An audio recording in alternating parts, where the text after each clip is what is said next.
and welcome to Crontrol. I'm your host, Michiax. This is a show that talks about your favorite PC games and ones you may not have heard of. This week, we're going to be talking about a little game called Spiritfarer. It's published by indie developer Thunder Lotus Studios. This is a game I originally saw being marketed for the Nintendo Switch, but when I found out it was also available on Steam, I purchased it immediately. If you're into games like Animal Crossing and Stardew Valley, you'll probably enjoy this one too. You can find Spiritfarer available on Nintendo Switch, PlayStation 4, and on PC. Now this is your official spoiler alert, because I will be talking about major plot points of the game. If you'd like to avoid that, click the link below to skip ahead.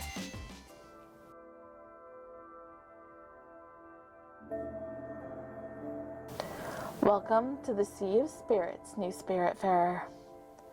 The game opens at the Everdoor, a gateway to the afterlife, with a spirit named Charon informing our main character Stella and her cat Daffodil that they are the new Spiritfarers. This means that it's our job to find spirits, grant their last wishes, and guide them through the Everdoor to their afterlives. Charon bestows upon us the Everlight to aid us in our journey before passing through the Everdoor himself. His time as the Spiritfarer come to an end. Now, Stella and Daffodil need to procure a ship and start to travel the world looking for souls.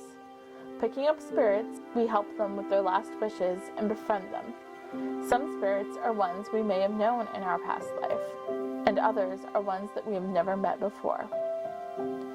As we pick up spirits and collect a growing variety of resources, we can improve our ship and gain new abilities. But eventually, as the spirits find peace, we must help them pass through the Everdoor, and they each give their emotional goodbyes. As Stella helps spirits pass on, a being known as Hades presents itself as a large owl.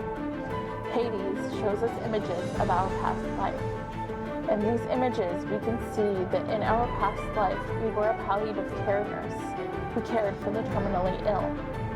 Hades questions if our motives are true, or if there's a selfish reason behind our actions. In the final encounter, we learn that the whole time Stella has been terminally ill herself, and is on the verge of death in the real world. Now, it is our turn to pass through the Everdoor, so Stella and Daffodil can become a constellation in the sky.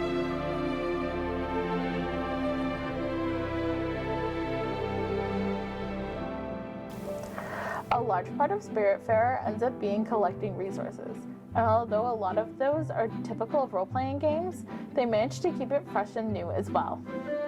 If you've ever played games like Minecraft, Stardew Valley, or even Harvest Moon and Story of Seasons games, then you'd be familiar with the basics. Different islands have different natural resources for you to collect. To get these, you'll do things like fishing off the boat, mining rocks, chopping down trees, foraging for mushrooms and berries, tending to crops, and caring for animals. As well, we're introduced to the basic cooking mechanics very early on. Of course, there's also the in-game currency called Glim, and I'll talk more about that in a bit.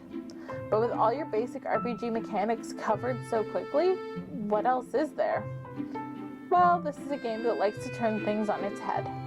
As we gather more spirits, we unlock new minigames and therefore new crafting materials. Some of these are entirely unique items like bright jelly and lightning in a bottle, while others provide things like new types of seeds and ore that are otherwise unavailable. During some of these events, we even find that our Everlight protects us from harm and allows us to do things like collect that lightning in a bottle and pulse our ore. And if you're someone who likes platforming games, then the dragon events will be right up your alley. In this game, you don't level up your skills the way you might in a game like Valheim. However, there is still somewhat of a leveling up mechanic in more ways than one. The first way is probably the most obvious, and that's done by improving your ship. At Albert's shipyard, we're able to make several improvements, including making our ship larger, upgrading our blueprint station, and adding extra features that allow us passage into new areas. Each of these come with a cost that is some mixture of crafting materials and Glim. The second way is by using our blueprint station to make new buildings. Each spirit on the ship will ask for different buildings to make them happy, and most of these buildings will allow us to process raw materials into more refined crafting items to be used to make further improvements. As with many games, Glim is an important resource to manage. After all, it's difficult to afford things if you don't have money. One of the easiest ways to make Glim in the game is to utilize a traveling salesman named Francis. This adorable little onion is our only way to sell a bunch of extra frivolous items that we pick up along the way for some fast Glim. He also asks us to complete errands for him. These are essentially requests for specific items, and he will reward us with a mixture of Glim and rarer materials. If you can't afford your next boat upgrade, then it's probably time to visit Francis. To locate him, just head to the map and plot a course, or use the nearest bus stop courtesy of the seal named Alex to get closer to our onion friend if he's across the map, and then sail on up. The last way that really helps us feel like we're leveling up in this game is the way that we use the Everlight. Sure, we often see it transform into useful items depending on what we're doing, but that's not all it can do. Throughout the game, on some of the islands we visit, you can see a shrine. If you have 2 obols in your inventory from helping spirits, you can unlock these shrines and the abilities they hide.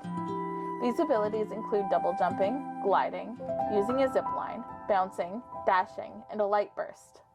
The gliding, ziplining, and bouncing also unlock new buildable structures for the ship, but all of them will allow us to finish exploring locations. Plus, some of the Everlight abilities are required to complete specific quests. Overall, it makes for a unique play experience.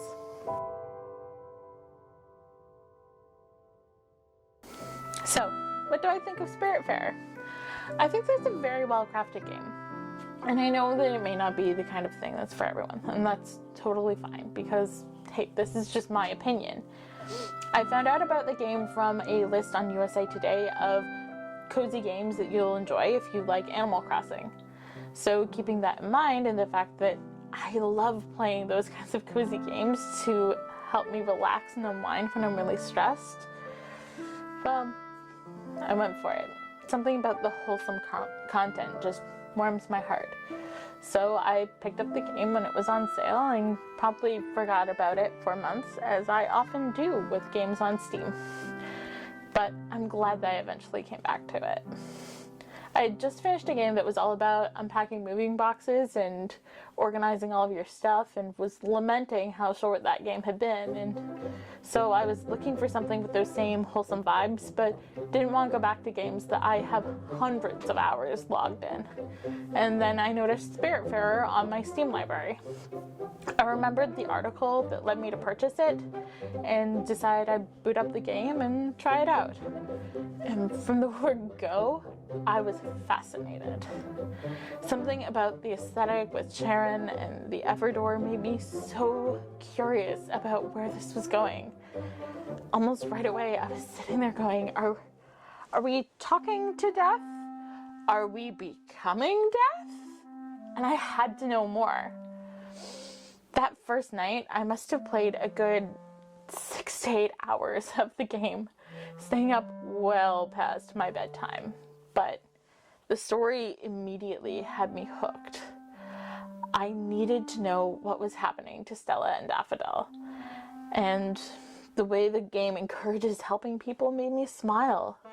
Just everything about the game pulled me in. I think something that surprised and delighted me was that although this game has a very wholesome feeling, there's also the use of aesthetic to make some intensely anxious and deeply sad moods, depending on what the situation needed. The development team did a fantastic job with the environments and the story of the game. And I've always got to respect a game that can both warm my heart and break it. The one thing about the game that I absolutely cannot stand is that there's the use of the platforming sections. I know it's an iconic gaming format that's been used for decades. I get that. But I don't have a lot of hand-eye coordination.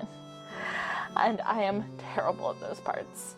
The dragon sections must have taken me at least 30 minutes each on the first go-round.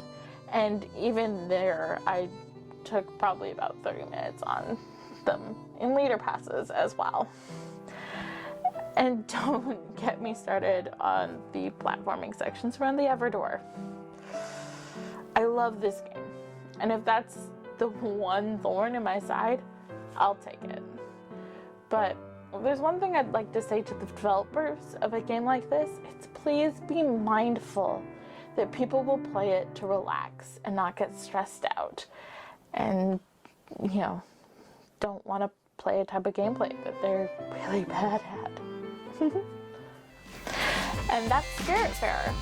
If you're into these kinds of crazy, heartwarming games and don't mind the heartbreak, then I highly recommend you pick it up because I don't think that you'll be disappointed.